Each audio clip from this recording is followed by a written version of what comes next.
Lost children in the woods, dead wolf in the woods, dead souls forever in the woods. My dear, do you know how a long time ago, two poor little children, whose name I don't know, were stolen away on a fine summer's day, and left in a wood, as I've heard people say. Hello everyone, and welcome back to Mark Experience. Today we will be playing a one-off in the game Babes in the Wood by Adam X Vass, who's part of World Champ Game Co., and we will be playing a one-off that we have called Hallows Night. Okay, who would like to describe their character first? Before that, Riley, that was chilling to the bone. What the? I wish I could take credit. It is a poem written on the first page of the game PDF. I wish I could take credit. I still didn't like it the way you said it. I literally sat down and looked for other bits of poetry, but I didn't like any of them else as much as this. I'm like, shoot, he got it in one. Okay. I want to go third because of the nature of my character. That's fair, yeah. I can go first since I'm the oldest. Yeah, I was going to say that would be good. So, I am playing Carol. She is the older sister of Tommy. She is blonde with short cropped, kind of curly hair. It's like wavy. And she has pale skin with freckles all over her face. Carol is wearing like these really thick rimmed glasses, but like the ones that are square on the top and then do like a curved square on the bottom. And she is wearing a king's robes costume, so just like fully decked in like the vibrant red and fluffy white spotted black fluff, and like she's got pantaloons on. And she's carrying around a crown and a plastic scepter. Oh, precious. Okay. Reese? Okay, so I'm playing Tommy, the little brother Carol. He is 6 years old. The best way I can describe him is literally just a blonde cherub boy. He has the blonde, curly hair, he has the bright blue eyes, and he has freckles. He's just adorable. He's absolutely adorable. And he's wearing a pumpkin costume. Oh. And he's carrying one of those plastic pumpkin baskets for Halloween that he'll pick up. Like, not only does it have candy, but it'll pick up anything he thinks is cool, and he'll just plop it in there. He's 6 years old, and I love him. Okay. So I am playing Oswin, who is the animal in this. The playbook is the animal, and Oswin is a fruit bat. He was not always a fruit bat, but he is now, and he is 10 years old. Also, the fruit bat is wearing a tiny little candy corn bow tie. I love him. Okay. So I just want to again reference that I didn't write that poem, and it looks like it is based on an old song. It's also called Babes in the Woods, as sung by Ralph Spencer Family, Coal Hill, Arkansas, on November 20th, 1976. Wow. Yeah, if you guys want to listen to it, it's, for sure, go for it, Doug. But I wonder if it's copyrighted. Maybe I can re-sing it. Maybe. Replay. I think it It's takes from a few more years than that to 1976. I think it takes a few more years before it becomes general public. I don't know, maybe. Yeah, it's close. Anyway. So the audience might have heard everyone describing their Halloween, like the little Halloween costumes that their characters are wearing. That is because the game takes place on, presumably, Halloween night. Carol and Tommy, did you two come up with a shared last name for yourselves? Nope. No, I was just thinking about that a little bit earlier. Okay, that's all right. So was I. Well, basically, what's happened, as far as you two are aware, is you two went out trick-or-treating on Halloween night, and you got lost, and I don't think we want to put like a big camera on how you got lost or why just yet. But what you found yourself doing is wandering through this forest. For those of the audience that don't know, Babes in the Wood is heavily inspired by the incredible show Over the Garden Wall. I would highly recommend it. It is also less directly inspired by other children's fairy tale stories about being whisked into a fantastical world, like The Wizard of Oz, Hansel and Gretel, Alice in Wonderland. Peter Pan, yeah, that sort of thing. It's very much that game, but it takes a lot of the game skeleton from the show Over the Garden Wall. A lot of Hans Christian Andersen. Yes, a lot of Hans Christian Andersen. Okay, so Hey, what about that for a last name? Anderson. Anderson. Ooh, I like that. Subtle Sure. nod. I like it. There we go. So you two are now wandering through this forest. I'm thinking about it, and I would rather. I don't know if you two want to have a scene where you meet Oswin and have to rectify the fact that they are a talking fruit bat, or not. I think so. I would like to start the game after you two having met. Okay. I mean, the two Okay. groups of children having met Oswin. But if you guys would like to have that scene, you absolutely are able to. I'm fine without it if you want to dive right in. We are doing a one-shot, so... Yeah, in the GM section of the game, it heavily encourages you to, like, always start in the middle of the action to reinforce the kind of dreamlike nature of the setting and to make sure that, like, you know, the players should never feel comfortable. The space and time are weird here in the wood. I would point you back at Eden's Grove for a good example of, like, some weird space-time nonsense happening in the forest. But I don't think you two have been in the woods for very long. I think you've just been wandering around long enough to bump into Oswin, agree to be journeying together, and I don't think you two, Carol and Tommy, have bumped into any of the inherent strangeness of the woods, which I'm sure Oswin would have told you is called the Hollow, and that is spelled like a hollow tree, not hollowed as in like the religious sense. Okay. Hi. So is that where we'd like to start? Just like Yeah. get right into it? Okay. Carol, Tommy, and Oswin, you three are wandering through the Hollow. It is this incredibly massive, dense, autumnal forest. It's like full of these orange and red leaves that are dying and slowly falling down. They have that good crunch when you step on them. The air has that, like, picture perfect autumn smell in it, where, like, you can only smell, like, the cooking apple pie and, like, cider and other, like, good, like, Thanksgiving and Halloween smells in the air. And less, like, the smell of, like, dead leaves on the ground and stuff like that. It's very much that, like, picture perfect version of autumn. And you three, have been following a small cobblestone path for some time now.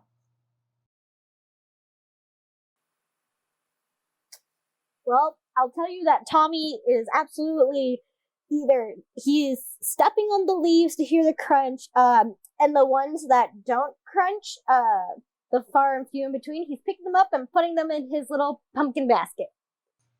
Ooh. He's just enjoying it right now. He's having fun. I think it's probably like perpetually evening here, where it's not dark out, but the sun is always going down. Like, it's always just a little bit close to sunset here. And so you got that nice, good, like, dark blue turning black sky with the orange line across the horizon like a halo. The clouds are kind of clearing off to reveal just, like, the few, like, early bright stars shining out. and there's like a gentle but like relatively cold breeze. Oswin is hanging on to Tommy's pumpkin costume. So cute. So he doesn't have to fly. Tommy is so okay with this. One of the things I established early on is Tommy loves animals of like all kinds, like even bugs. Tommy's just wild for animals and creatures. He loves them. He will when it rains and worms are out, he'll like put him back in the he'll put him back into the grass. Like, there you go. He loves them. Is Tommy feeding Oswin candy?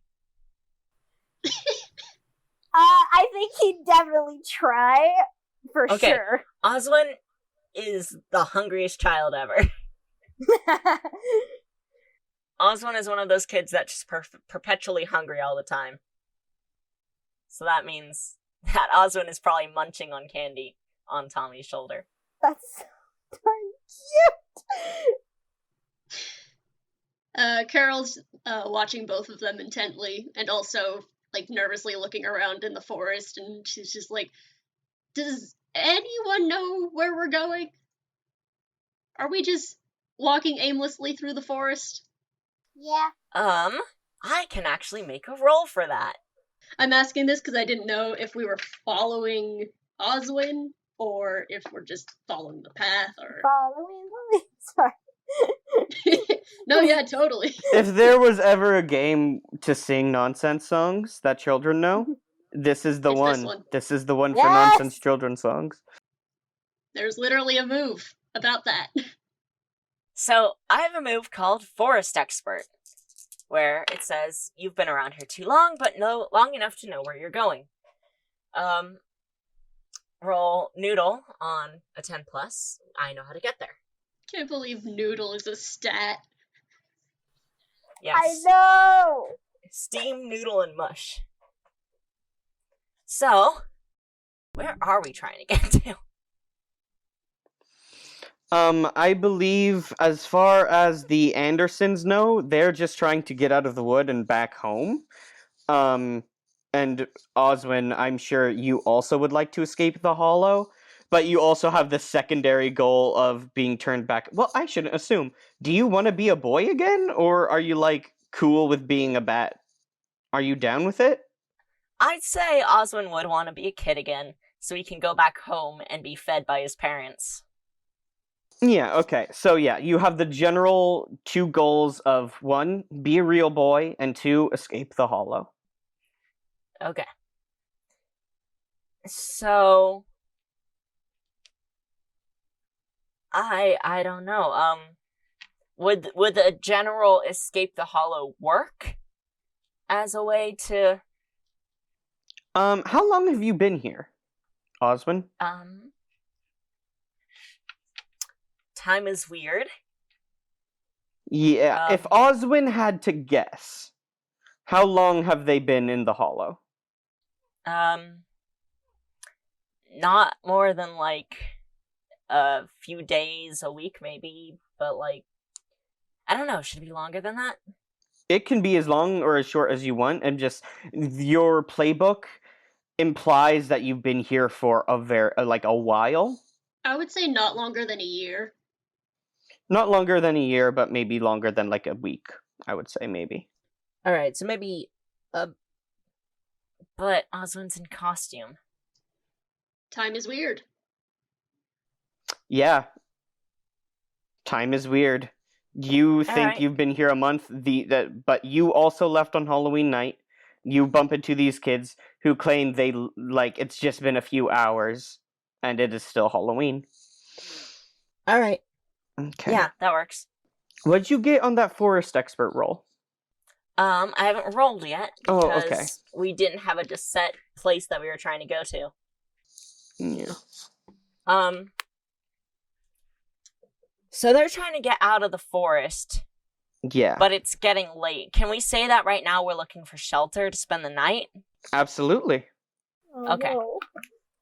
Then, in that case, I'm gonna roll to find shelter in the forest. Sure thing. Because I know rolling to escape won't work anyway, so. I got a 10. Fantastic. On a 10 plus, you know how to get where you're going and can expedite the journey. So, Oswin, you have been on this road before, and what you know is this road leads to the town of Toffeewell. Toffee. Toffeewell is a small, but like it's not too small, just as far as like you're concerned. But it's one of the it's a small town established in the Hollow that is in like a kind of vassal system with the owner of the woods. But it's one of the bigger towns in the woods for sure. And a thing you do know is that everyone in the town is a cat. All right. Like an Let's go there. anthropomorphic cat that wears like Victorian era clothing and such. That's amazing. I love it. They're not like the most anthropomorphic. It's like if a cat just stood on two legs and like could do that and then put on a very nice jacket. Like that, That is- Studio Ghibli movie. It's just the cat returns. Yes, very much the cat returns, but like if there is a little like frontier town, like pilgrim-esque like set up in the woods. Aristocats, maybe. A little bit, yeah. All right. Yeah. So we're headed to Toffeewell. And you note that Toffeewell is just down this road a little bit further. All right. Are you going to share this information with the other kids, or have you already discussed it? I'd say they know we're going to Toffeewell, but for the sake of roleplay, I gotta think of a voice. Crap. Something squeaky. By the way, this is coming out on Halloween, but Yeah, this is... Oh, I can't believe I forgot to say, hey, this is our Halloween special. I was waiting, but then you just didn't say it. I was like, oh, okay. Is No, this gonna yeah, be a surprise? this is our Halloween special. I was just really excited. all right. All right, guys. Toffeewell's right down the road. Oh, okay. Are you sure it's safe? Yeah. I mean, you guys are tall humans. I'm sure you guys will be fine. Okay. Tommy just roll with it.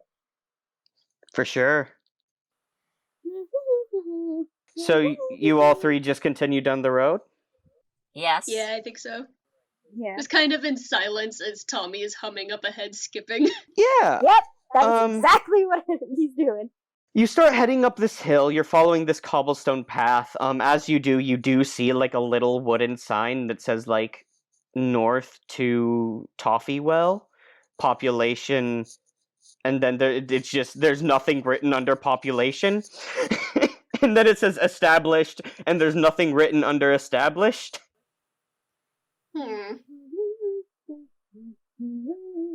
And then it has the town motto written underneath, which is everything sweeter in Toffeewell.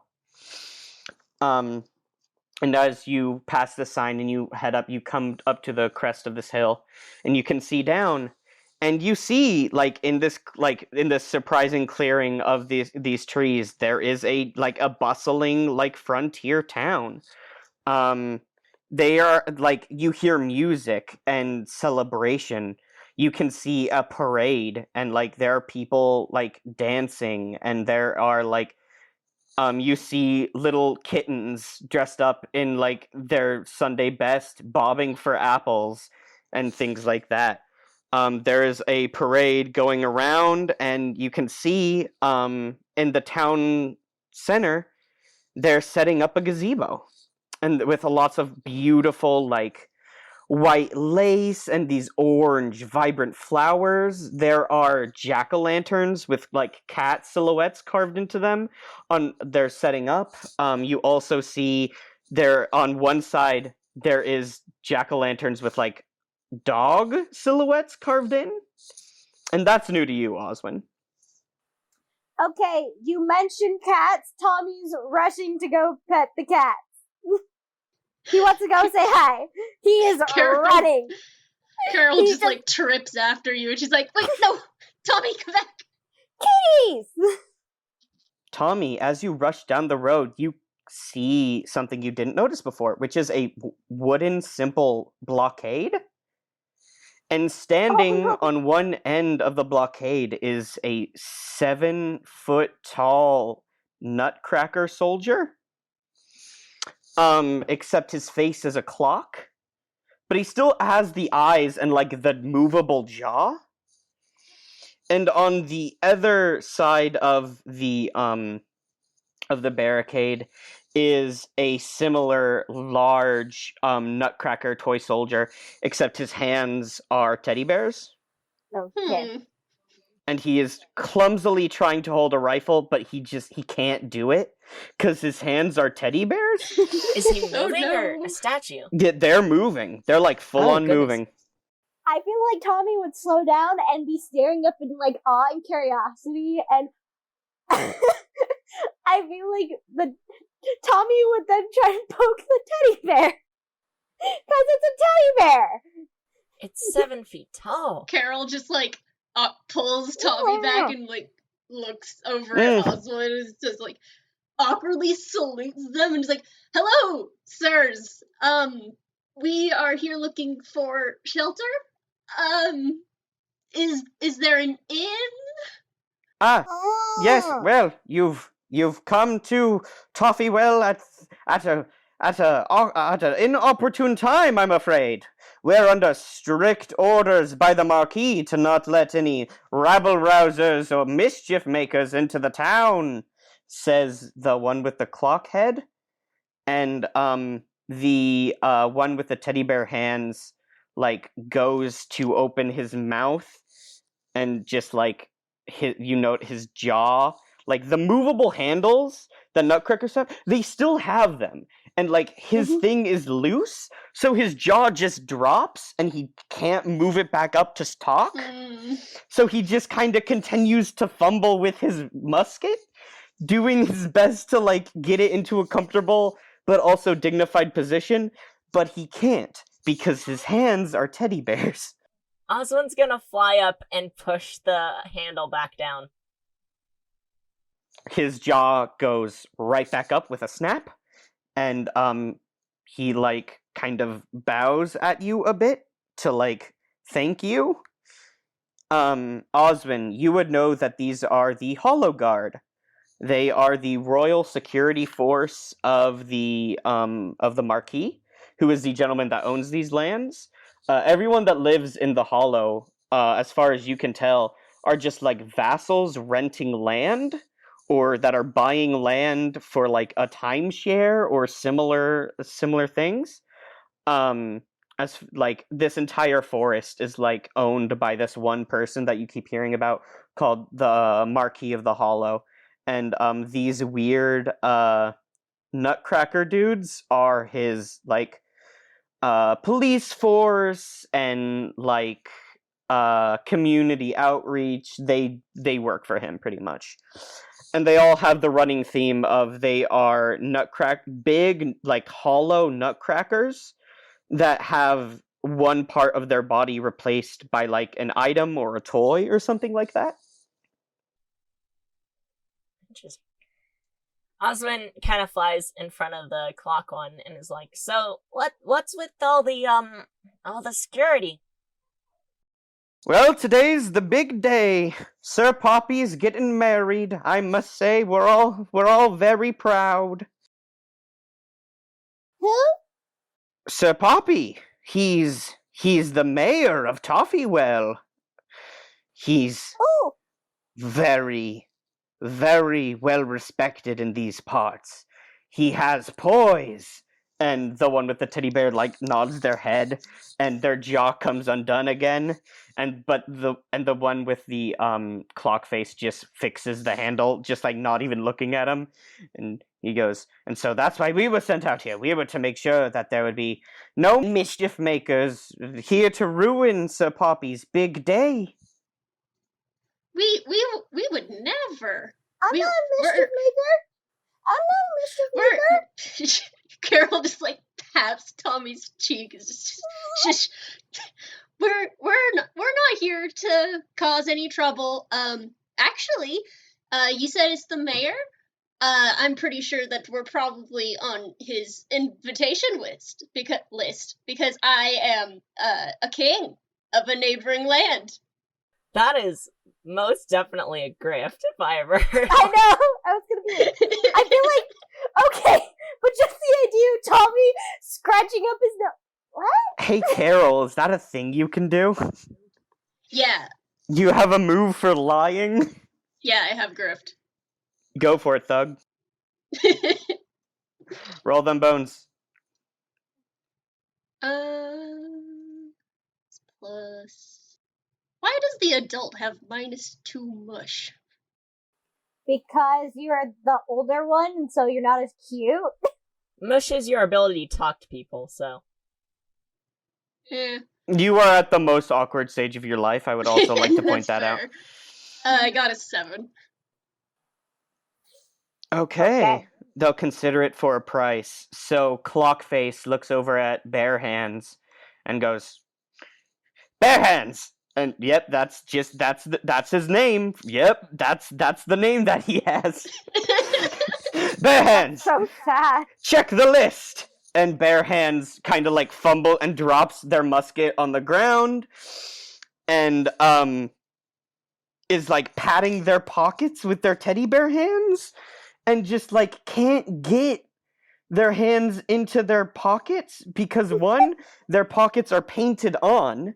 These are wooden nutcrackers, and two, even if they were real pockets, they have Can't fit. they have bare hands and they can't get it in.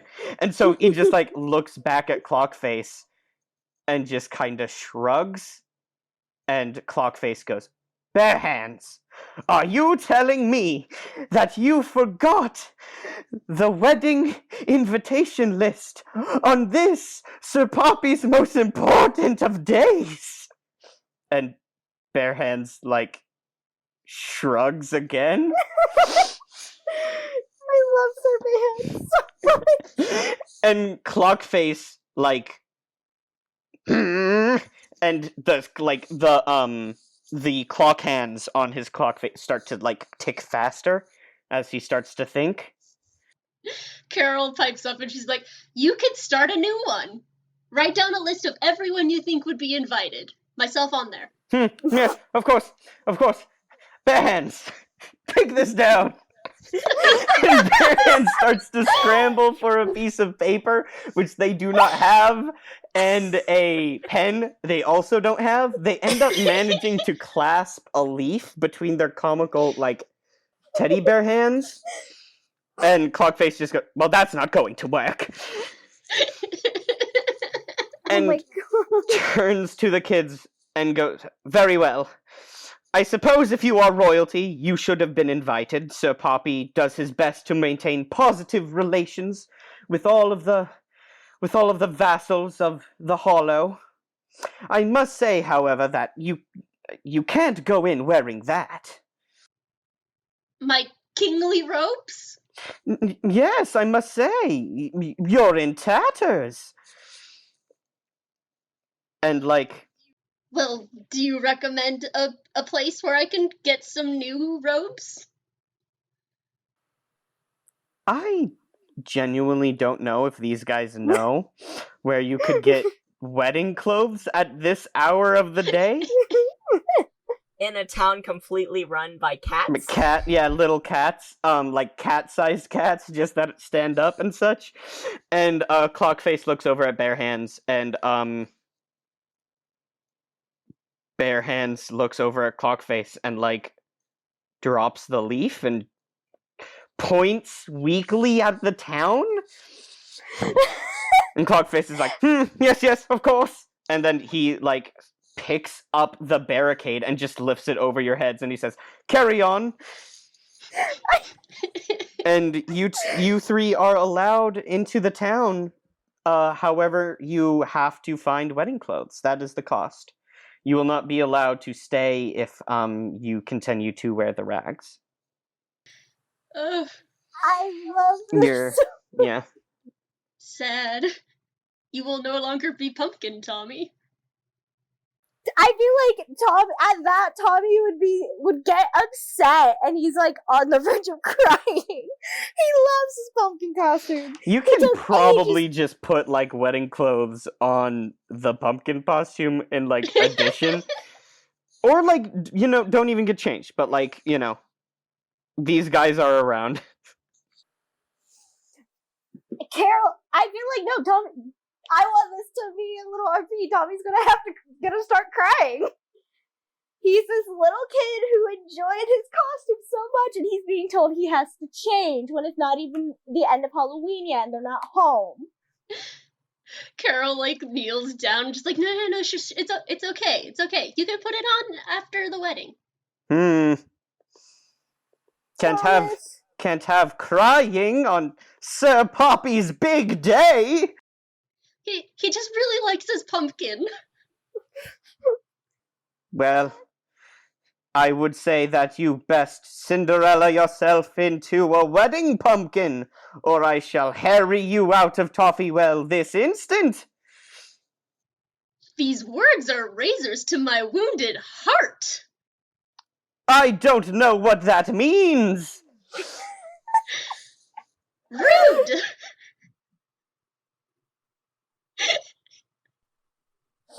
So that was a move. Is it? What part of this is a move?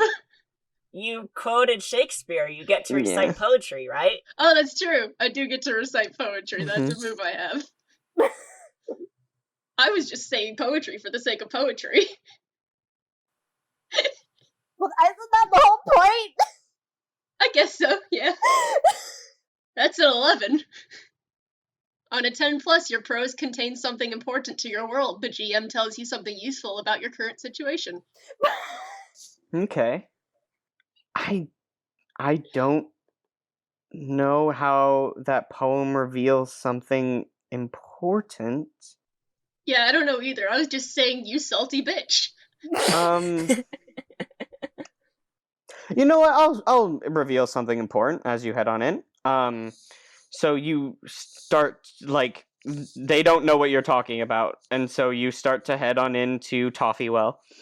And I get this town is just filled with, like, partying, and, like, there is a full-on parade happening. The entire town is full of, like, this, like, wonderful 20th century, like, folk music. You see little cat children dancing in like a row together. You see like a cat in like a very nice suit with a top hat bowing elegantly to another cat in a ball gown, who like kind of like blushes and giggles and like fans herself. Like this town is just on full on celebration mode. But like they all seem to be doing their best to ignore you guys. Carol's looking around for a clothing shop. I think that's a roll of some kind. If you want to see if you can locate. He took off Gander. You can't do it. Yeah, I don't have Gander. Someone has Gander. I can still roll Gander, but I'll have a -2. Oh, is that what it says? Oh, damn.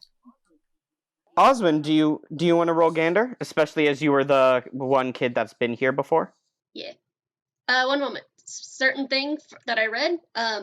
In an emergency, a player can attempt to perform a basic move that is not on their move list, but they will have to take a -2 to their dice roll to represent their lack of expertise.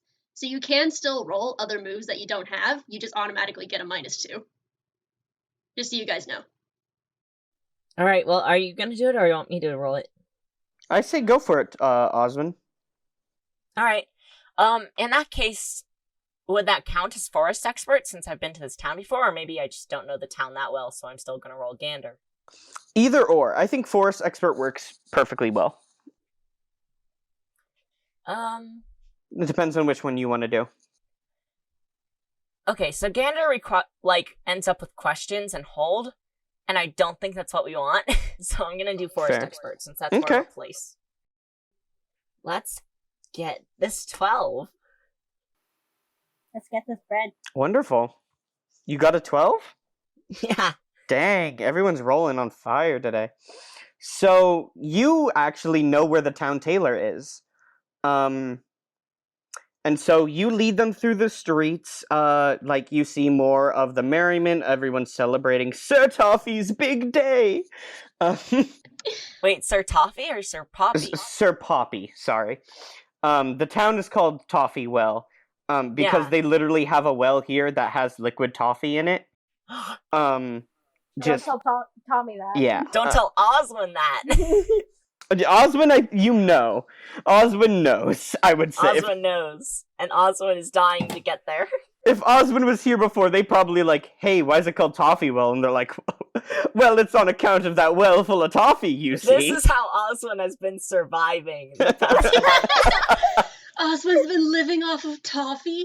well, he can't eat pumpkins anymore after he ate that one pumpkin and got turned into a pat. Yeah. Oh no. So you lead, Oswin, you lead the Anderson twins to the town tailor and seamstress. Twins? Sorry, not twins, siblings. Yeah, we are not twins. We are 6 and 14. And what you know is that the town tailor is a white cat with blue eyes named Samantha. No, you know what? Scratch that. She has heterochromia, I would say. One eye is blue and the other is like yellowish green, maybe. Normally it's yellow, yeah. And you see like her little shop is just full of like cats. Just like full of cats. Oh man. It looks like they're busy today. Carol would probably have to hold Tommy from just going up and petting them. That's I Tommy's think Carol just picks Tommy up and like starts squeezing into the shop. He's like, "Excuse me, sorry, let me just squeeze through here." Yeah, they're like Sorry. they're like 2-3 feet tall. Like they're not like human sized. I said they're cat sized before, but they're probably a bit bigger. I think they're like the same height as Tommy. No, Yeah, you don't- a cat standing on its hind legs would be taller than 2 feet. No, I Yeah. think like 2 feet. No, Like, maybe 2.5. it would definitely be at least 3. 3 average. I think it depends on the cat. Yeah, probably. Anywhere between 2 to 3 Mhm. feet. And yeah, they all also vary in size, but what I'm saying is it wouldn't be too difficult for you to like push your way in. Inside you see a white cat with heterochromia. She's working very diligently on a wedding gown that is just absolutely way too over the top. It is like glittery and it has segments of like shining metallic fish scales involved. Oh. And you see a golden retriever sitting like she is in like an undergarments, like sitting on a stool drinking tea, and she goes like, "Oh my heavens." So Osmond was going to fly in straight up to Samantha, but the moment he sees the golden retriever, he just like stops midair. Yep. Puppy! Yeah, all the cats are like waiting outside and they're very like miffed that you guys forced your way in. They're like waiting patiently. And Oh, then I thought they were inside the store. some of them are, but most of them are outside. It's like a small little area and like Oh, okay. yeah. Yeah, I just thought the store was full. Mhm. Like the inside. There's like I'd say there's both. a group waiting outside. Yeah. And you just have forced your way in and into the back room where you find Samantha working on this wedding dress, and you assume the blushing bride to be, which is just a full-on golden retriever. Tommy makes like he wants to go pet the puppy. Carol puts Tommy down and like says, "I'm so sorry for intruding. Are you the bride to be?" The golden retriever like smiles and blushes, and she's like, "Oh yes, I'm very excited, but unfortunately we had a bit of a mishap with the wedding gown, and so Samantha dear is helping me out, I'm afraid." And Samantha just like grunts in like what I'm sure she means to be in an appreciative way, like it's okay. But it just kind of comes off as like really frustrated. Carol like looks over and she's like, "Well, I think it's going really well. It's a really beautiful dress. Oh, and might I say," and she bows deeply. "Shall I compare thee to a summer's day? Thou art more lovely and more temperate. Rough winds do shake the darling buds of May, and the summer's lease hath all too short a date." And she like bows deeper. Oh, roll for that. Roll.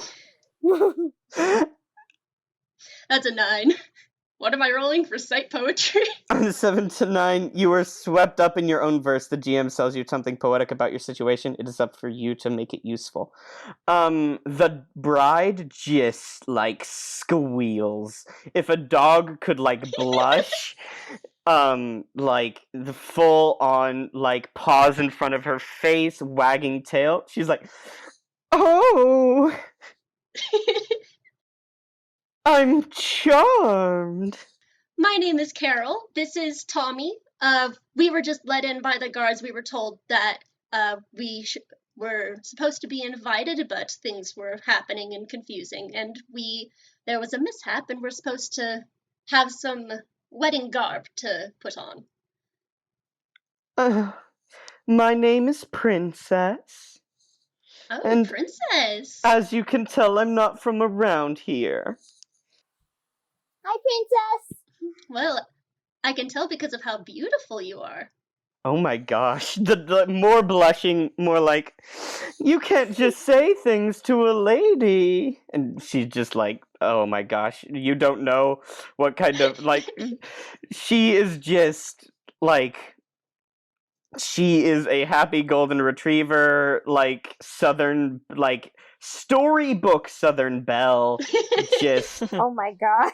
the slightest compliment, and like it's like that scene in every like dramatic thing where like the man sweeps the woman off their feet and there's just like a breeze and rose petals fly across the street. Like you could probably say anything and she would respond that way at this point, you think?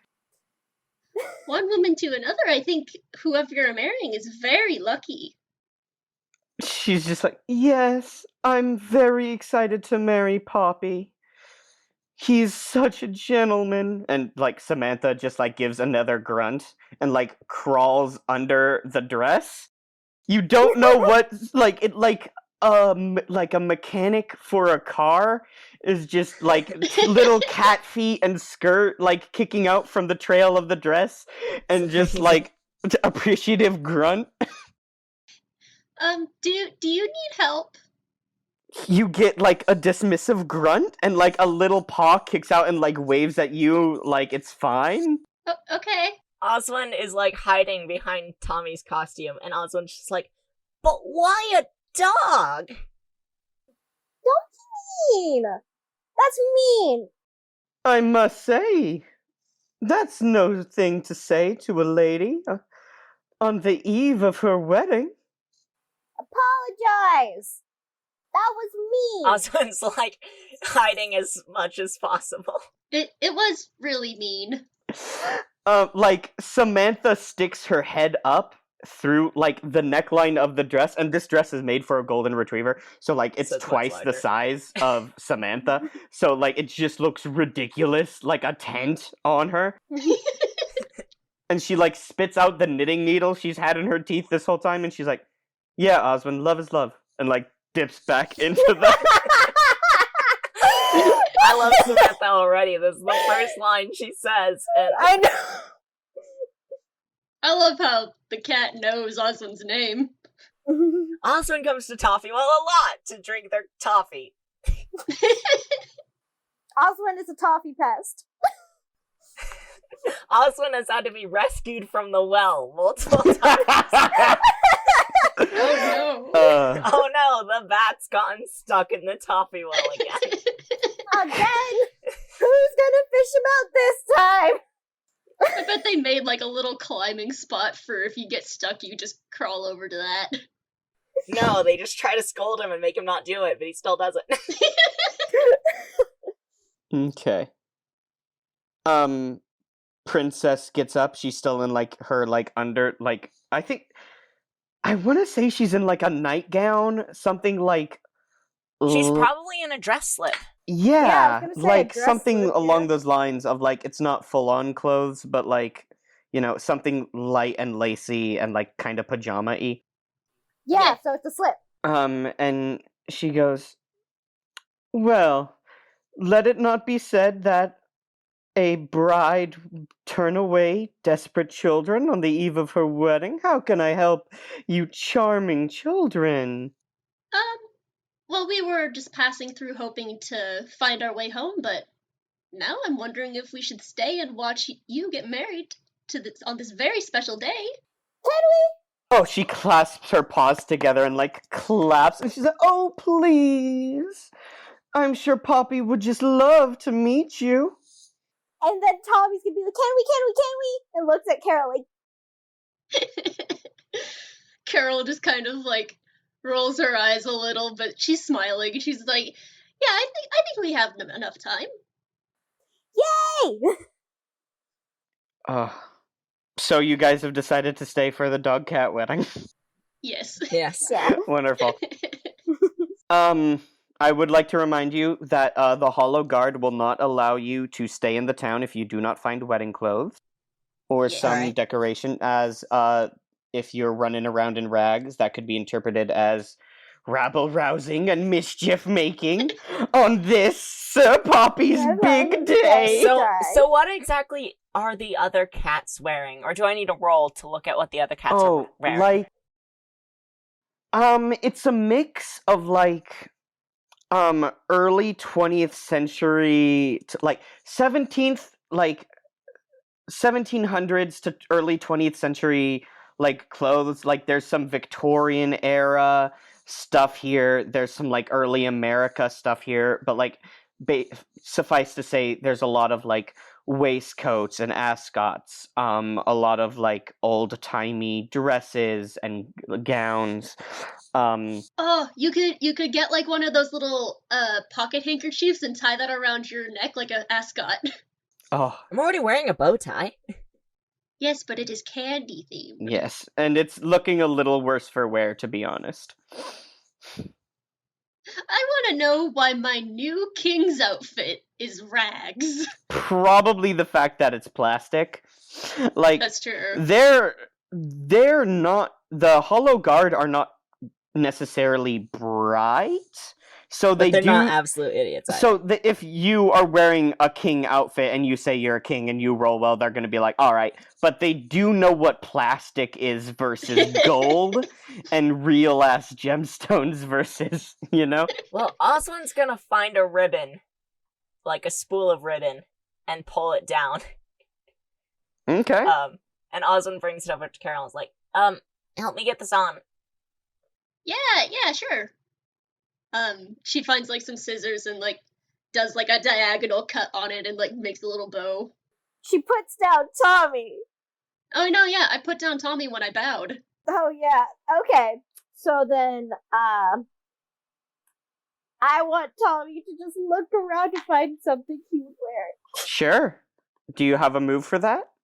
I have Gander. That's Sure. what I got. Go for it, Thug.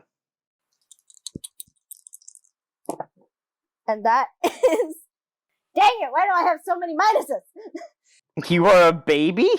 Excuse me? What? You're a baby, that's why. I got a 6. So Tommy, you see a very nice sock, and so you pick that up, but here's the thing, it is for a cat. So you're looking, and then you see another very nice sock, and you go over and you pick that up, and you're like, aha, now I have 2 socks. And then you see out the window, you see kittens bobbing for apples, and you're like, oh, hell yeah. And so you go and you start bobbing for apples, and you're doing a good job. And you're like, you pop up, you got an apple in your mouth, and you're like, yeah, and you throw your little chubby arms up, and the kittens, like, start clapping, and then you feel a hand on the back of your neck, and you just get lifted up, Hey! and you are being held in the air by Clockface. Hey! Put me down! Rabble rouser, mischief maker, on this Sir Poppy's big day. He's doing the little hand things. Yeah. I just want apples. Why am I being mischief making? We just smash cut to the scene of you being tossed into a jail cell and then the jail cell being slammed shut. Hey! And you've been thrown into the big house, Tommy. Let Video me game out! cutscene when you get caught in a stealth game. Exactly. Let me out! Tommy, you are in a prison in your pumpkin suit with 2 cat socks. And you see, like, you are in this empty room except for 3 cats. 2 of the cats are on the outside, and they are wearing, like, relatively nice clothes, but not as nice as everyone else. And you see that they're kind of, like, grumpily playing some sort of card game on the table. These look like the prison guards. And then there's 1 cat inside the jail cell with you who is black and white. And he is wearing like ratty prison clothes. And his like leg is in a ball and chain. Okay, so since I feel like Tommy's upset, but then he sees Cat, and he's gonna turn and be like, "Hi!" And I am using Animal Companion. You make friends with the wildlife of the wood. Roll plus much. She's making a friend in jail. Okay. Shit. I got a 5. What does it describe something happening on a 5? Let me Just check. the same no. as everything else, I think. No, it doesn't. Yeah, I'm Um just sad. I wanted him to make a jail you friend. know what, honestly, like the cat like spits spitefully at the wall and he goes, "They got you thrown in here too, huh?" Yeah. Just another sign of the corrupt system. And then he like spits dramatically again, but the other direction. What do they got you thrown in here for? Rabble rousing on Mr. Poppy's big day. And the black and white cat like rolls his eyes and he hands out a paw and he goes, "My name's Oreo, and I was thrown in here." And he looks away sadly. "For love."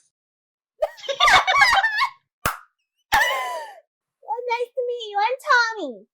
"Nice to meet you, Tommy. Nice to meet a fellow brother in arms." And he like yells this pointedly at the 2 cats outside that are continue to play the card game, and they just like look over at Oreo and they're just like, "You're just mad that they threw you in prison, I guess." Yeah. And they go, Yeah. And then Tommy goes, "What's a brother in arms?"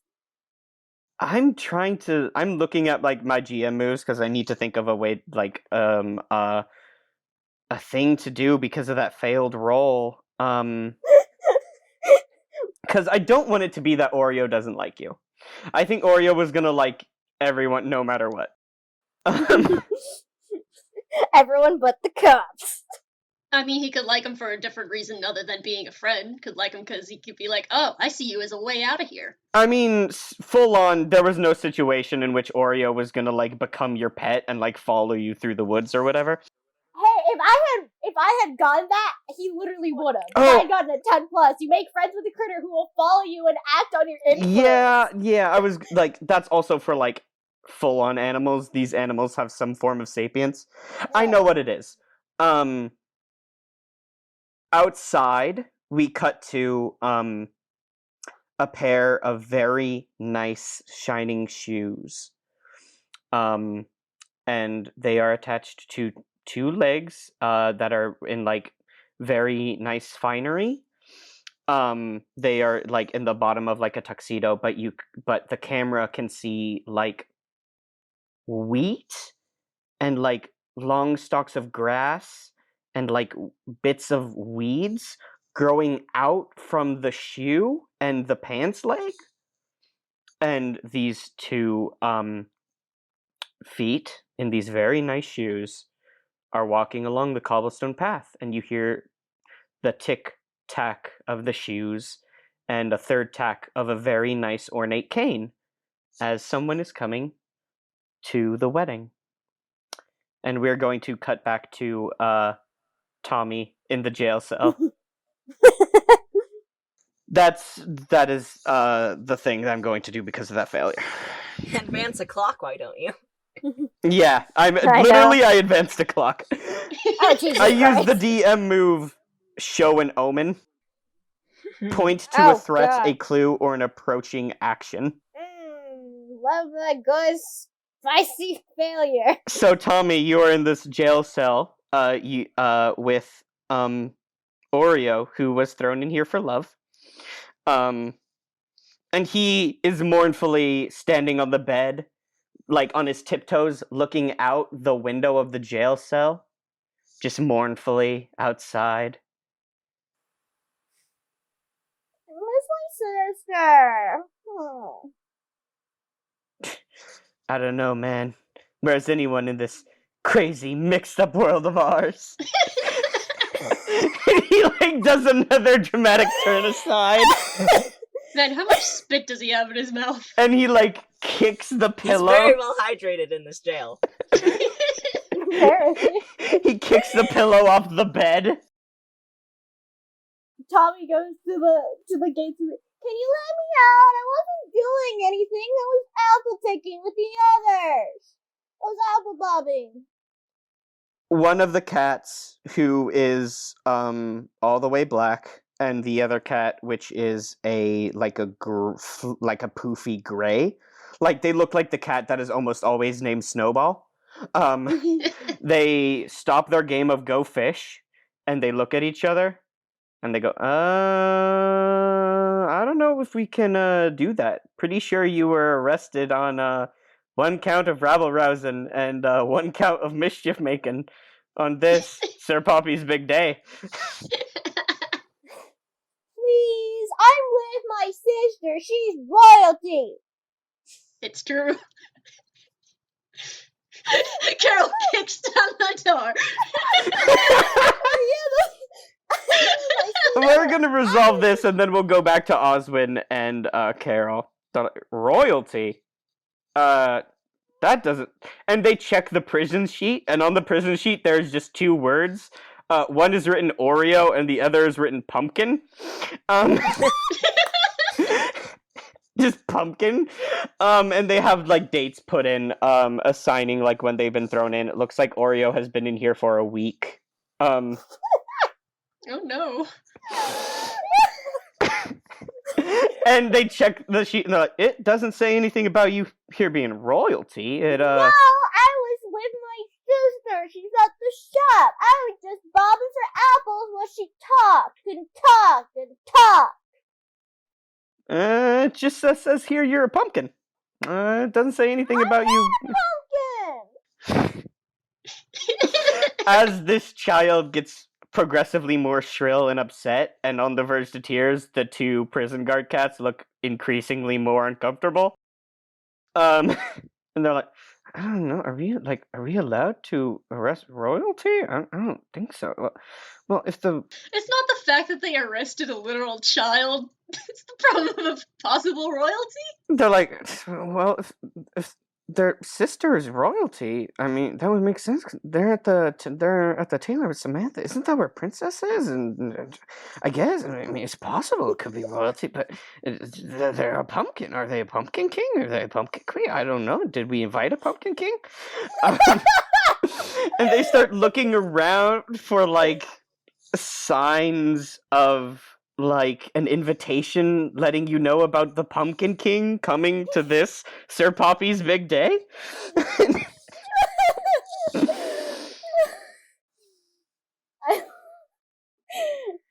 Yeah, Tommy's just getting more and more upset. Would you like to make a roll or something? I think it would be grit because Sure. only is he saying that he's a royalty, but he also is trying to get out of jail. Yeah, for sure. So, come on, it only rolled bad. Please be good. I want this child out of jail. Yes! That's an 11! Nice. I'm gonna read you the character sheet for these two prison guards real quick. Smokey and Angel, the two prison guards. They are not officially members of the Hollow Guard, but they are hired security during Sir Poppy's wedding. They are not as invested in their responsibility as official guards would have been, as they would like to be at the wedding. They are generally negligent, distracted, or easily deceived. So Smokey, the black cat goes, well, I didn't know we had the Pumpkin Prince here. We can't arrest the Pumpkin Prince. It would be chaos. And they go to get like a big cartoony oversized like thing of keys on a ring, and they start to fumble to unlock the thing, and Angel's like, all right, Sir Pumpkin, just don't let anyone know about this, okay? We didn't mean to arrest you. Sure. And he like kind of gives the look, and then he does the whole eye thing where it's like, I'm watching you. And he walks out. As you're walking out, Oreo's like, psst, hey, kid, What? get me out of here, man. Come on, man. We were tight. I was thrown in here for love. You can't let me waste away in here. And he like starts shaking the bars, but like the door is to the cell is still open. And he's like, I can't die in a jail cell. Oreo, it's open. Oh. And he just like slowly starts stepping out of the cell. Smokey and Angel look at each other and they're just like, well, I mean, if you're a guest of the Pumpkin Prince. Yes! That is exactly what he is! And then they just, Angel narrows their eyes and they like lift up their paw to do the I'm watching you gesture at Oreo, and they go, just don't be doing any more rabble rousing, or we'll be sure to inform Sir Poppy about the incident. And Oreo, it cuts back to Oreo, who is now in the scene just wearing wedding like finery. He has changed entirely out of the prison garb, which is folded neatly and placed on the bed along with the pillow, and he's got like a toothpick in his mouth. And he's like, wouldn't dream of it. Come on, pumpkin child that I didn't get the name of. Let's get out of here. I said my name, it was Tommy! Sure. Pumpkin Tommy. And then he walks out of there. Pumpkin Tommy. That's not my name! Let's cut back to Carol and Oswin. Y'all deadass lost a child! What wedding outfits have you managed to scrape together for yourselves in the resulting like scene gap? I think Carol has been looking through like the box of scraps because she doesn't want to just steal a whole outfit from Samantha without paying for it. So she's like looking through the scrap box to see if there's any unfinished stuff or like maybe something that she could piece together herself.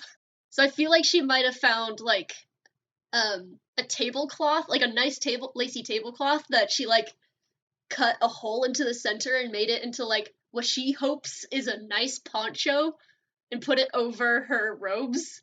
And then like she took off her crown and like hid it somewhere and like started like doing like wiring to like make a tiara for herself and like started putting beading into it. Oh, precious. Oswin, what is your wedding outfit? It's the ribbon. Okay. It's It's just the ribbon? Okay. There's not a whole lot Oswin can wear.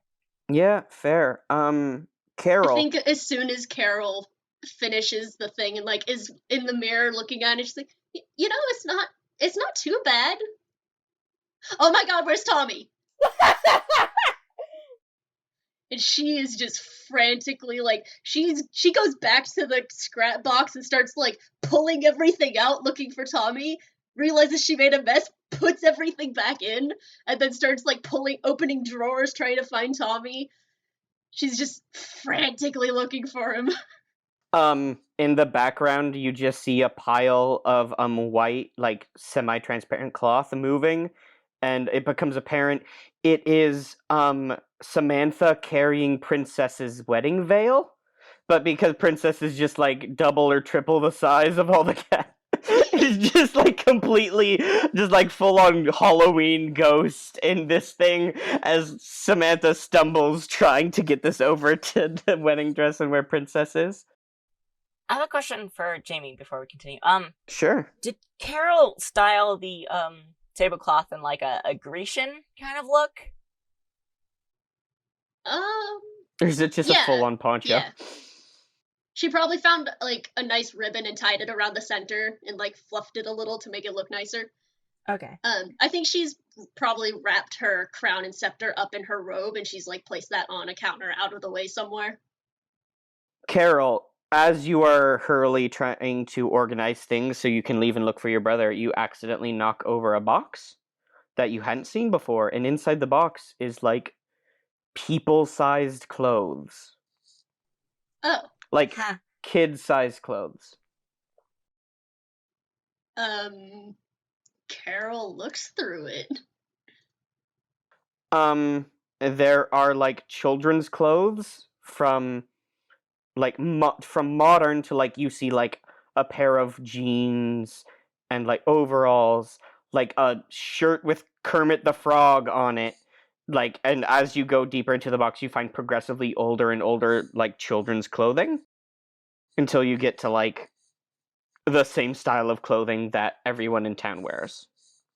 Just like 7 outfits, I'm gonna say, just like 7 different child's outfits, like shoved into this box.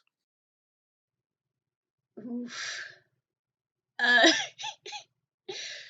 Carol looks back at Samantha and like puts everything back in the box slowly and puts it back where it was. I would like to say that Samantha is struggling to get Princess into a corset. Like, she is full on, like, back paws clawing into the back of the corset, yanking on the strings of, like, the back of this, like, corset / bodice. And, like, Is it's. she trying to choke Princess? No, just, like, trying to get this thing tight around Princess, and she is a cat, and Princess is a big dog. And, just, like, she is not sized for this, but, like, damn it, I'm gonna get this dog into this wedding dress. As Carol is like putting all this away, she just like mutters under her breath, more to herself than anything. She's just like, the common curse of mankind, folly and ignorance. And she just puts the box back and starts, like, she picks up her robes and just backs out of the shop. Is everything going all right over there, Carol dear? Yeah, everything is fine. I found something to wear, something from all your scraps so that you don't have to worry about it. Didn't want to get in your way. Speaking of not getting in your way, Tommy's gone missing, so I need to go find him. I hope you have a lovely day. I will be on my way, though. Hope to see you later today at the wedding. I'll see you at the wedding, precious. And she blows, like, a kiss and, like, waves at you, and then, like, grunts as, Samantha tightens the corset one more time. Oswin, are you following Carol? Yeah. Okay. You flitter off after Carol. Oswin is getting out of the dog area as soon as possible. So, Carol and Oswin, where do you go looking for Tommy? I think Carol probably just runs up to a bunch of cats and she's like, "Have you seen a young human in a pumpkin suit?" I dare say I have. And this like really big fat Garfield looking cat in like an old timey suit and monocle like blinks at you slowly. I'm afraid he was picked up by the constabulary not too long ago. Oh no, that's not good. That's not right. It Where- would have had to be Clockface, because, bare hands wouldn't have been able to do it. Do you know where he would have taken him? I say, I must admit, I believe it to be the local jail. But then again, who knows in today's crazy mixed up world? And like he blinks, but one eye blinks slower than the other. Okay. And then he just like slowly raises a cup of tea to his mouth, and you're like, where did he get that? All right, let's keep moving. Osmond, where's the jail? It's this way. She just runs. Do I have to roll that, or do I know? No, yeah, for sure. I think you've made two very good, like, forest expert rolls, so I'm going to say you know the layout of this town very well.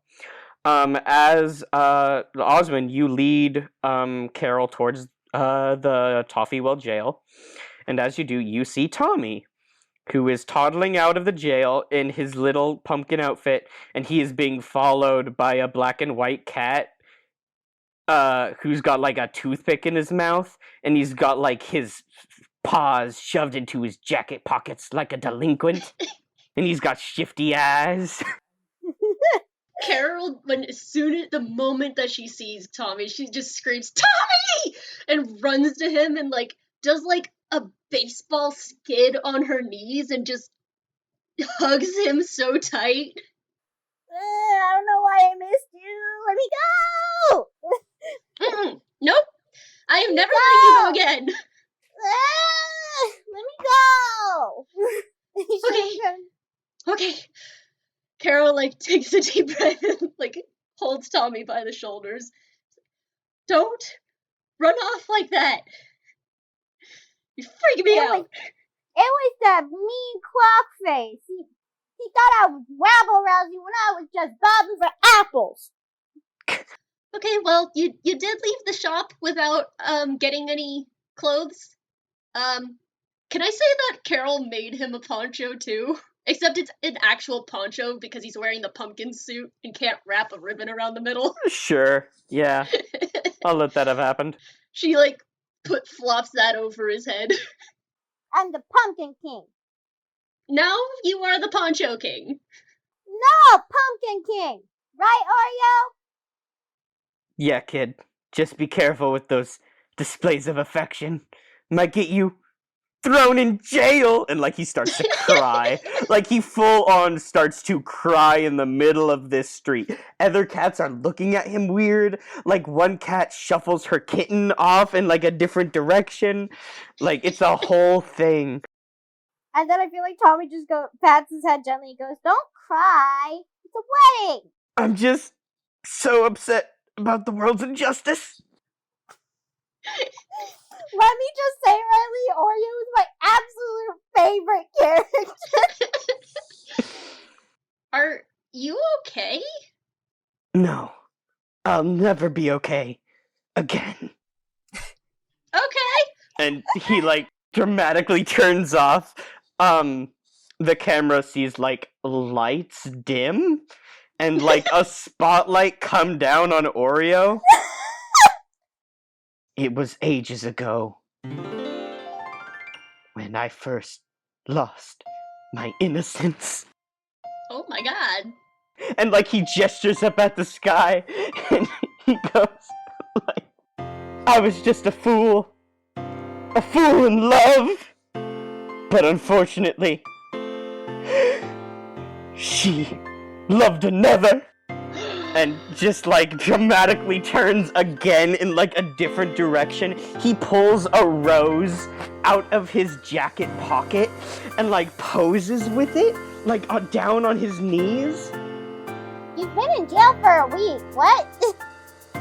Carol's sitting on the ground next to Tommy, just like eyes wide, and she audibly gasps. I was just a kitten and a fool for letting her play fetch with my heart. But Papa had other plans for me. No. He said, young Oreo, you gotta make your way in the world. And so, I apprenticed to the shipbuilder. That's right, I did. And I spent my years working my way up to a journeyman. And I scratched out a meager living for myself. And when I knew the time was right, And when I knew I could return to her, my first and only love, I came back to Toffeewell, only to have my heart dashed. No! He tosses aside the rose and like does a dramatic turn and pulls out another second rose from his jacket, and he is now posing in a different direction with this one. Where did you get that? Shh! My dear princess, her heart was stolen by another, Sir Poppy. He offered her everything I couldn't. Wealth, stature, a house, I guess. A comprehensive knowledge of government workings and the economic and political systems that govern our everyday life. If that's the kind of thing you're into. And he does a slide on his knees and he reaches into his jacket pocket and he just throws out a bunch of roses. Why is he kidding me?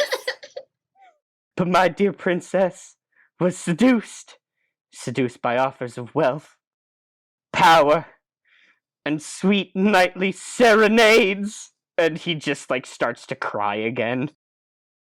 Carol raises her hand. Yes, you, Poncho Princess. Poncho King. While this is all beautiful and heart-wrenching, and I definitely got a few tears somewhere in the middle there, Somewhere in the middle there. did Princess even know you existed?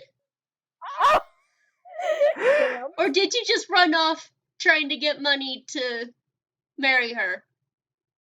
First of all, rude. Second of all, we were childhood sweethearts. And he turns and the back fades out and fades into a tiny little kitten Oreo and a tiny little puppy princess playing by a creek, and they're wrestling. Princess licks him in the face and he just gasps and his eyes go so wide. Oh my god! And he goes, but then it all went horribly wrong, and the background shifts to a week ago and it's nighttime and he is crying and he's throwing rocks at Sir Poppy's house and just wailing. And he's trying to sing, but A, he's bad at it, and B, he's crying a lot. Oh no. And he's just throwing rocks at Poppy's house, and then we just get this shot of the camera pans over slightly to the left, and we see this tabby cat who was Sir Poppy, wasn't even in the house, and he is flanked by Smokey and Angel, and he just kind of squints at Oreo. And then we get the exact same shot of Tommy being thrown into the jail cell, except it's with Oreo being thrown into the jail cell. Oh my god! And then the jail slamming shut. And he's like, my only crime was love. Or throwing rocks at a building, I guess. Also some minor rabble-rousing, disturbing the peace, and mischief-making, if we're gonna count. But for the most part, it was only love. Dogs lick people all the time. Well, isn't there a thing in the wedding where you can just stand up and say, hey? Yeah, you see a glint in his eye, and he's like, and that's exactly what I intend to do. Oh no. Alright, let's do it. No! What? You guys have been lying your entire time you've been here. What's wrong with this guy saying the truth? Because what's Princess's side? That's a... We'll find out. For sure. Okay, What if we ask Poppy and he gives us the same tragic backstory that this guy did? I'm sorry, what's your name? Oreo did. That flashback that we just saw? What if he shows us the same thing? When Oreo stands up, Princess can make her decision on which one she wants. I will be on the other side of the room. That sounds overly complicated to me. Love is icky. Love is icky. Tommy, weddings have food. And Or it's like, oh shoot, there is food at the. Okay, we're gonna disturb the wedding later. I've only had prison food for the past week, so we're gonna eat some of the food, and then we're gonna disturb the wedding. Oh, and he like starts to like lick his paws and like smooth back his fur. Like he starts like panicking and starts like pacing back and forth, and his tail starts swishing, and he's like, I have to get ready. I have to. I've been in a jail. I'm not presentable. And like, You're in a very nice Renaissance outfit. this is too complicated. Love is icky. if you guys don't do anything, Oreo is going to run away to prepare himself for his wedding. Well, what are they gonna do? That's a good question. You got this guy out of jail. Tommy just was like, yeah, sure, whatever. It's Tommy. You know, like he runs off. Like you see him leap onto a horse, and he's like, to do a thing. "Oh no, you can do that." Yeah. Okay. Carol's just like, okay, maybe instead of ruining the wedding in the middle of the wedding, we could just like go to Princess before the wedding and talk to her. And like you can tell us what you want to know and we will ask her and then we'll like mention you and see what she says and then we'll tell you. Like if a cat could go pale, Oreo's like, "Oh, no, I couldn't possibly. I'm not ready, and I'm tainted with hard time in the cell. Could you talk to her for me?" Yeah, certainly. I think I like to think that we're good friends right now. Yeah, Princess seemed to like you. Well, I certainly seduced her. So you three start heading back to the tailor. Yeah. Okay.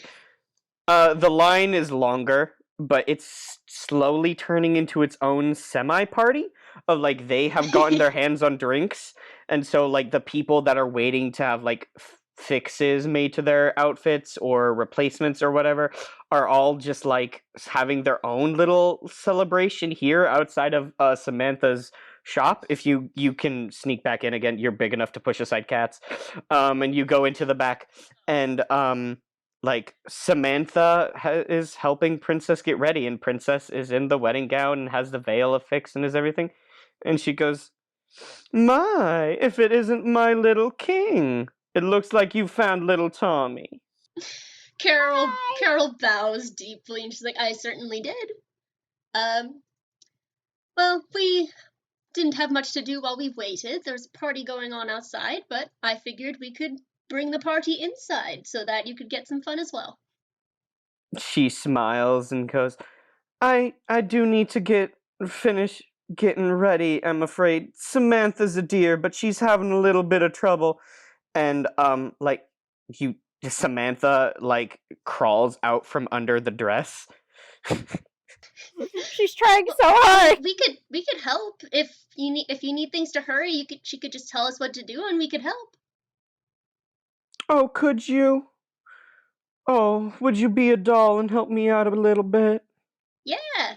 Carol like runs over but doesn't know what to do yet, so she just kind of walks around.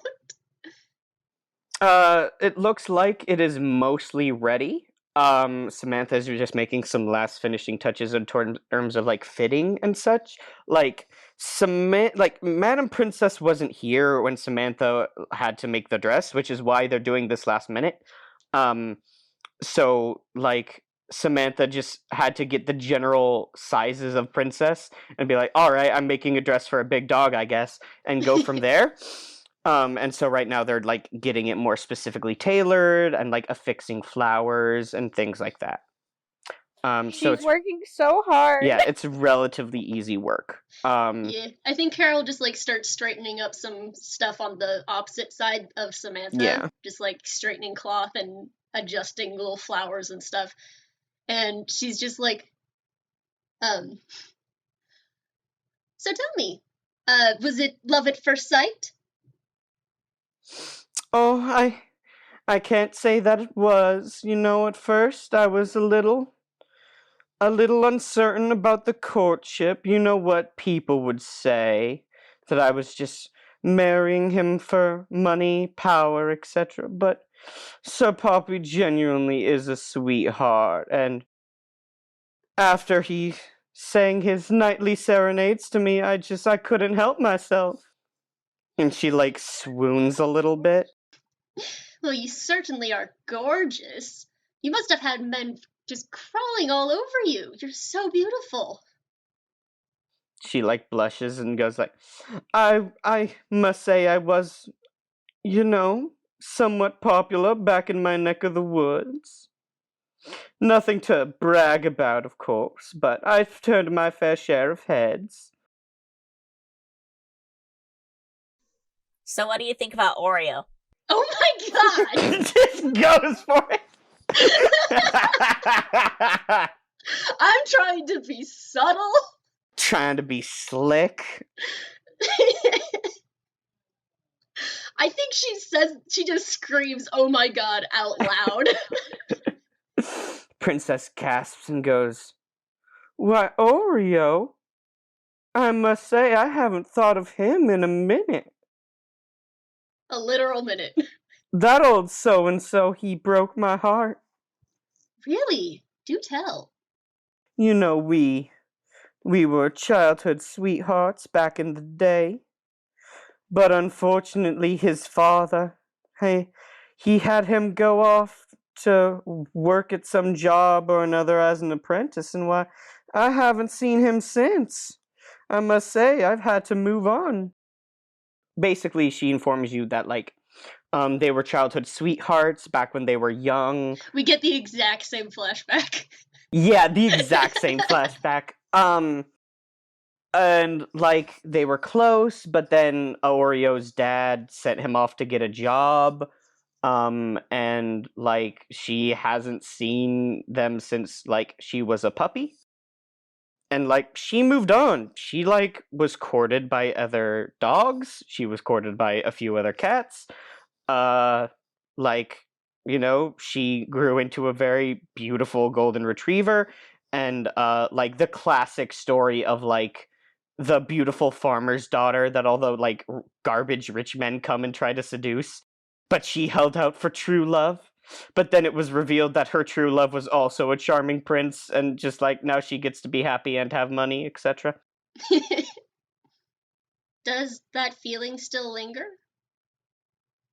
I'll always have a fondness for him, but you must understand, I was a young pup, and he was a kitten. It's been a while.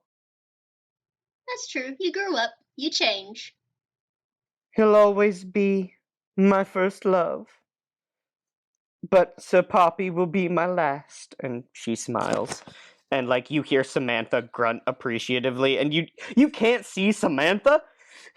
Samantha is just somewhere. You have to assume. But like you just cannot see Samantha. There's just ambient Samantha sounds. Carol just like straightens a ribbon like at the top and like straightens the lace on her shoulders, and she's like, well, I certainly appreciate your decision making and your ability to know what your heart wants. It's almost as beautiful as you are. Just makes you even more radiant.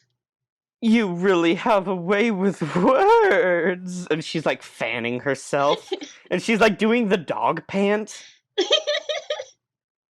And she goes, "Why do you ask about Oreo? I don't know. Is he in town?" Little bat, how did you hear about Oreo? Yeah, Oreo's gonna crash your party. Yeah, he's in town and has been for a week, but he was according to him, he was unlawfully put in prison, according to what he said. I met him in jail. She like gasps and lifts up her paws to her face and she goes, Oreo? In jail? Why? Yeah. He's out now.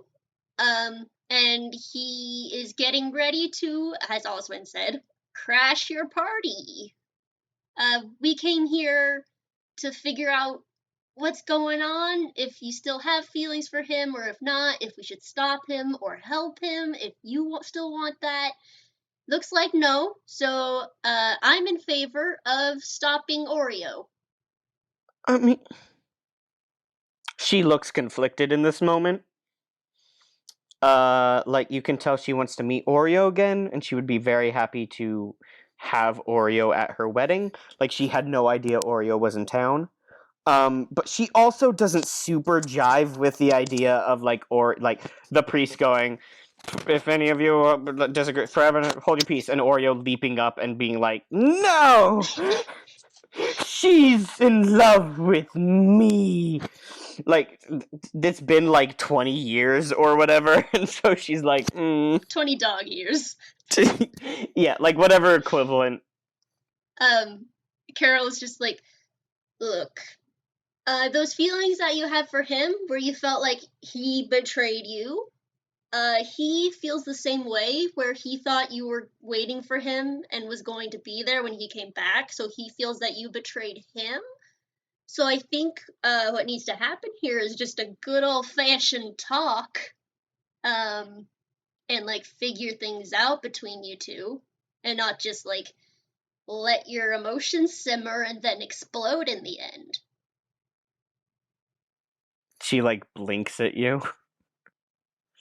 She goes, I don't know. It would be nice to see that kitten again. It's been so long since we've played on the riverbank. And she like stares off wistfully. Like romantic music like swells quietly in the background. Just like you don't know what's happening. She's now currently having a flashback, but it's not playing out. She's just like deep in her own feelings. You love Poppy, right? Oh, yes, of course. Then you need to decide what you're going to do.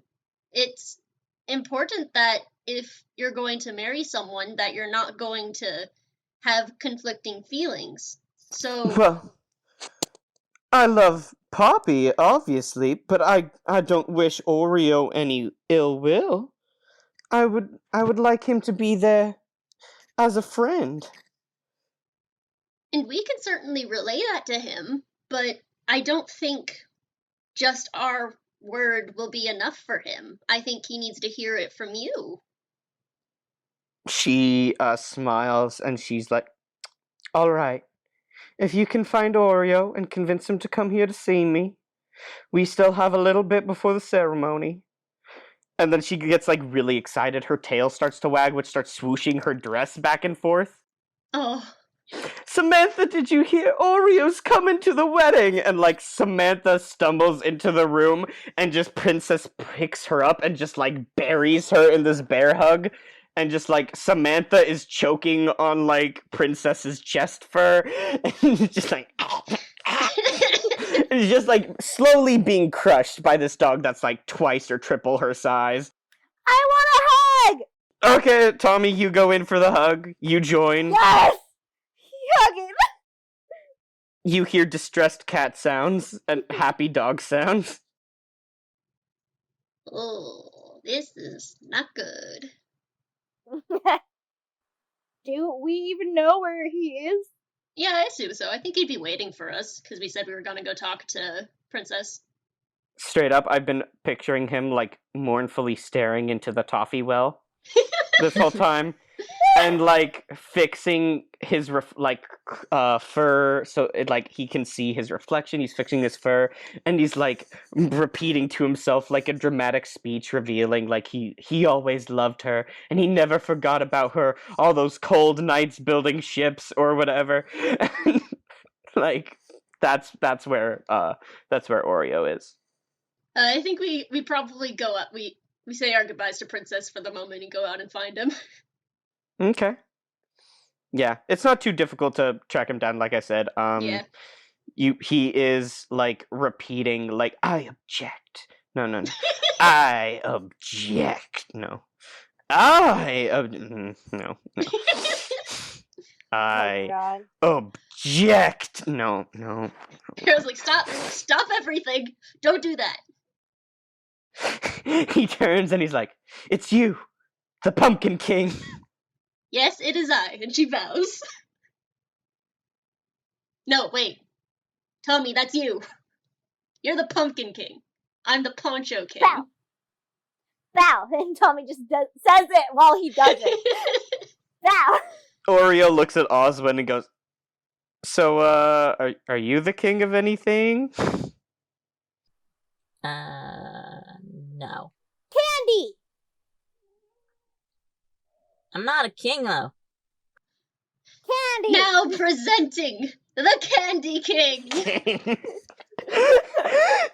The parade hears this and like shifts direction. And so now you have this cat marching band, like, going in a circle. Like, they're blowing trumpets. You hear, like, they're throwing confetti at Oswin. Just, like, smacking Oswin in the little bat face as, like, this cat parade goes around. Oswin's, like, spitting out confetti that falls in his mouth. Celebrating the fact that the Candy King has come to grace Sir Poppy on this, his big day. I think after a bit, Carol's just like, now unpresenting the Candy King.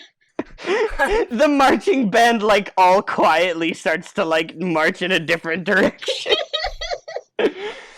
Wow. I am so good at this. Carol turns to Oreo. She's like, okay, so we found out a few things for you.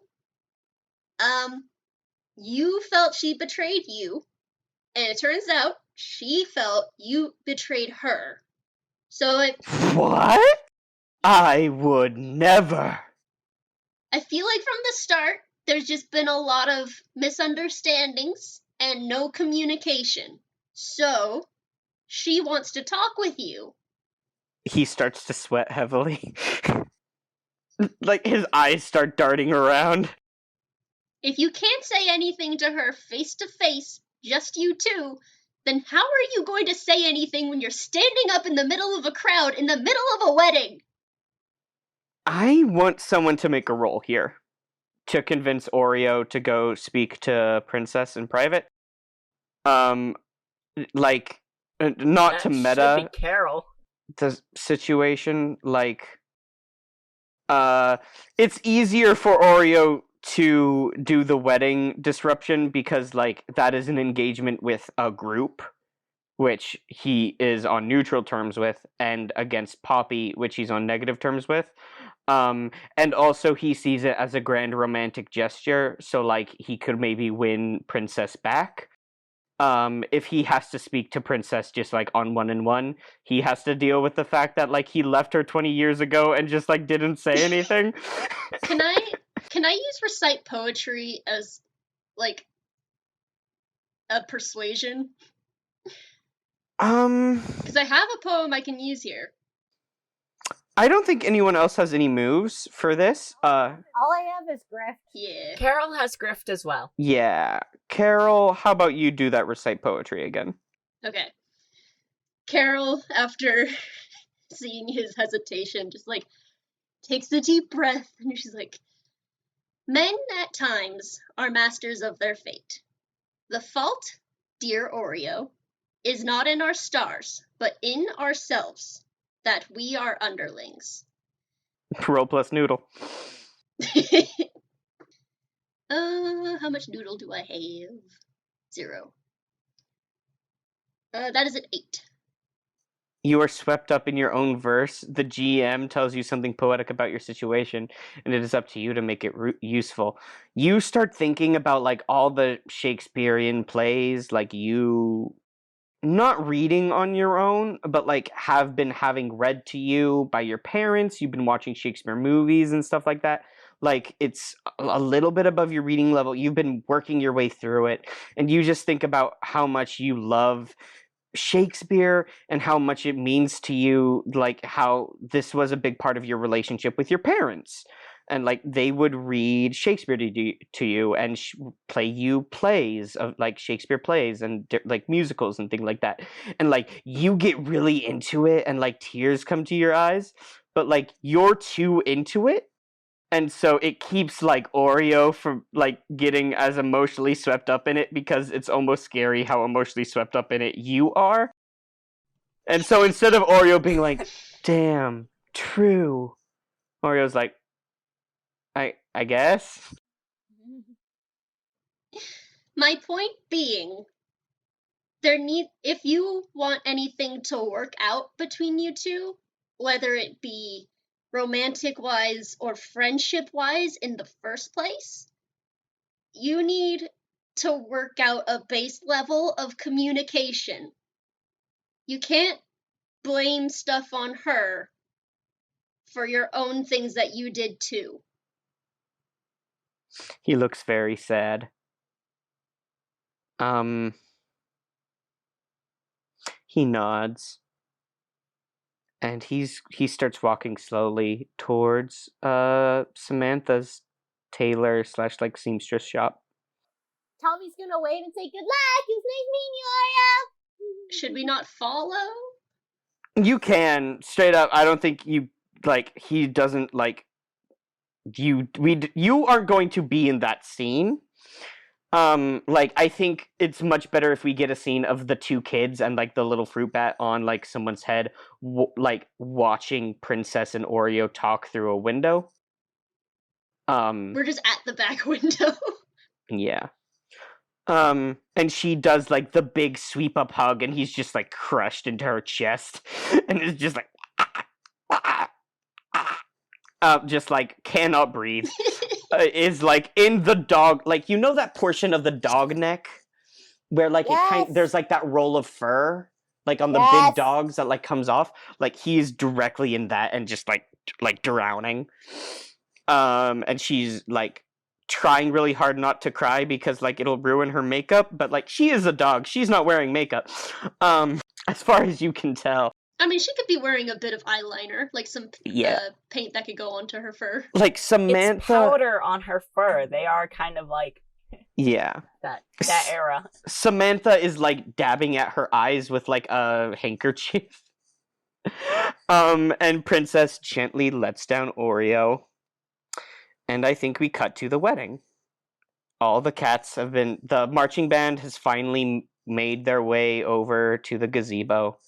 You see Sir Poppy. He's this, like, very, like...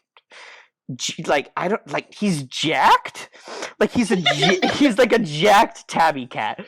Like, if Prince Charming was, like, you know what? I'm just describing the cat from The Cat Returns.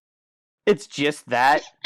It's that. He's got, like, a rapier on his side. Like, oh, hell yeah. There's, like, an old cat that's here as, like, the minister. There's a bunch of cats filing in.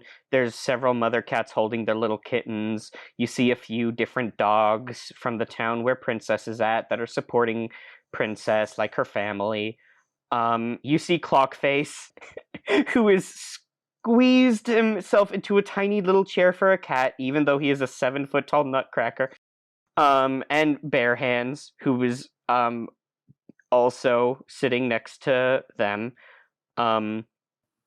Tommy's gonna glare at Clockhead and stick out his tongue. Yeah, you three are led to the very front, and you are sat down in the front row next to Princess's family, where she has set aside 3 chairs for you. Special. and we watch this dog and cat get married. Yes. He gets to speak now or forever hold your peace. We see Oreo, who is in the crowd, on Princess's side. He doesn't say anything. They get married, like, they do the kiss. Princess picks up Sir Poppy and, like, dips him. Yes. Yes! Carol's like sobbing and clapping. Yeah. There's a little kitten that was like the flower girl. So now they're like walking down the aisle together. The band is playing like just deafening wedding music. And it's getting kind of dark. It's still evening. And you are all led to a reception. There's lots of food. There is even more celebration. You are all partying with these kittens, these dogs, and these cats. And I don't know at what point you get the information. I think it's probably from Princess. But Princess lets you know if you're trying to get out of the hollow, there is a train station nearby, just on the other side of town. Oh, lovely. Sir Poppy thanks you all individually. Thanks Carol and profusely, and Tommy. He gets to the Osmond is just like, aren't you that bat I have to keep pulling out of the town's well? He is the Candy King. Carol says solemnly. Osmond, do you have a response to this? If Oswin could cross his arms, his little bat arms, and pout, he's like, well, not anymore since you banned me. Yeah, we drink out of that well, man. Like, so he doesn't say man. He goes, yes, well, we drink out of that well, Oswin. And then, like, he is picked up by Princess, who, like, spins him over to the dance floor, and they start just, like, she's just, like, loving on him way too much, and he is just, like, he then, like, dips her somehow, and is, like, holding her up, and, like, just she gasps and blushes and, like, swoons, and, like, it's more of that for the evening. Oh, I love it. Oswin is like climbing all over the reception food tables. Yeah. Oswin. Gobbling up little sandwiches and Yeah. The reception table and the gift table for the wedding are next to each other. And there are all these brightly colored gifts and things. And then a shadow falls across you. Oswin? Huh? You turn around and you see a tall, wolfish, skeletally thin figure. He is dressed in a very nice Victorian era suit. It is a dark red, almost black. His face is... There are bits of wheat and, like, long blades of grass and, like, weeds growing out from his collar and his sleeves and out from the bottom of his pants and his shoes. His head is like a wolf skull, but it has these glowing eyes still in the sockets, and there's something about the wolf skull that makes it look like it's permanently twisted into this big grin. And he gently sets down this, like, black letter of congratulations to Sir Poppy and Princess onto the gifts table. And he turns and he smiles at you again. He has a nice ivory cane. Oswald like cowers behind one of the trays. Like the 3-tier trays. Yeah, the tiered like yeah. Oswald's just like cowering behind that. Oswin, it's such a pleasure to see you again. This is the Marquis of the Hollow. This is the man that owns these woods. Oswald can't form a response. Where are Carol and Tommy right now? I like to think they're just in the background dancing in a circle what I was with thinking. Poppy and Tommy Princess. and Carol dancing together. Yeah, they're dancing with the blushing bride and groom. Aww. How have you been, Oswin? I've been a bat. Hmm. It's such a shame when these things happen to children. It's a rough world out there, don't you think?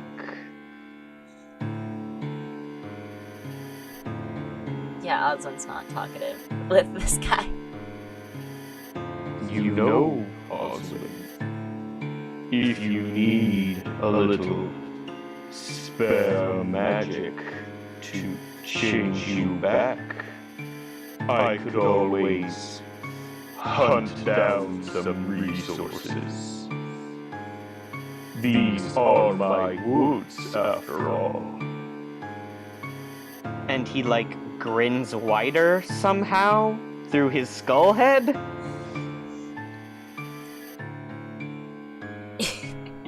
don't know, Oswin's just cowering. Oswin doesn't like this at all. For sure. He hands out a hand. It is nicely gloved, but you can see bits of weed and wheat growing out from the glove. And he picks you up, Oswin. Oh goodness. Oswin is shaking like a leaf. And he has you just tiny little fruit bat in his hand. And he goes, There is a train nearby, Oswin. I think you will find it illuminating. I find a train ride is often an opportunity for self-reflection, don't you think? and he starts to pet you.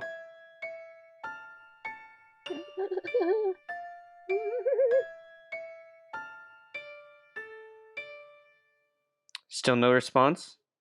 Oswin's the kind of person who just gets frozen in fear. Yeah, makes sense. Oswin's like got his eyes closed shut and is like just trying to curl up into as small a ball as possible. He sets you down on the table, and you have 3 train tickets tucked into your ribbon. And he goes, Don't be late, Oswin. I make sure that my trains run on time. And it would be a shame if you were to miss your chance. and he picks up a nice top hat with like a red ribbon tail, and he puts it jauntily onto his skull, and he goes, I would wish the happy couple luck in their future matrimony, and then I would be on my way. Those in governance never have a chance to rest, I'm afraid. and he walks over. At this point, I like to think that Carol and Tommy have broken off from the circle chain that they were dancing in, and are now dancing with themselves or maybe some kittens. Kittens! And like he walks over with his nice cane over to Princess and Poppy. They both bow. Poppy thanks the Marquis again for offering them this land and allowing them to live in his on his property. The Marquis wishes Princess and Poppy congratulations on their future marriage, and expresses interest on the merging of Toffeefield and the town that Princess is from. And then he, of course, expresses that he Simply must be going. and he starts to walk out of the town. And as he does, Clockface and Bare Hands stand up and they flank him as he walks back out the cobblestone road until all into the darkness. And you can only hear the click clack of his shoes and ivory cane on the cobblestone. Oswin takes the 3 tickets from his bow, and also he takes the bow off because the wedding's pretty much over. And, he's just not hungry anymore. He's not really feeling up to eating anymore. As he looks at these tickets, which are due for the next day? They are tickets for the Hollow train. Stop Taffywell, and it doesn't have time on it. It doesn't have a departure or an arrival time written on the tickets. It just says, like, the Hollow train, Taffywell. That's all. It's getting dark. Tommy, you're frightened of the dark, so you're clutching to Carol. You've all removed your wedding finery and given it back to Samantha. And you've walked west of town for a bit, where you've come to a train stop. We see everyone sitting down at the train stop and waiting patiently. And we hear the whistle of a train in the distance, and the sound of a massive steam train getting closer to lead you deeper into the Hollow.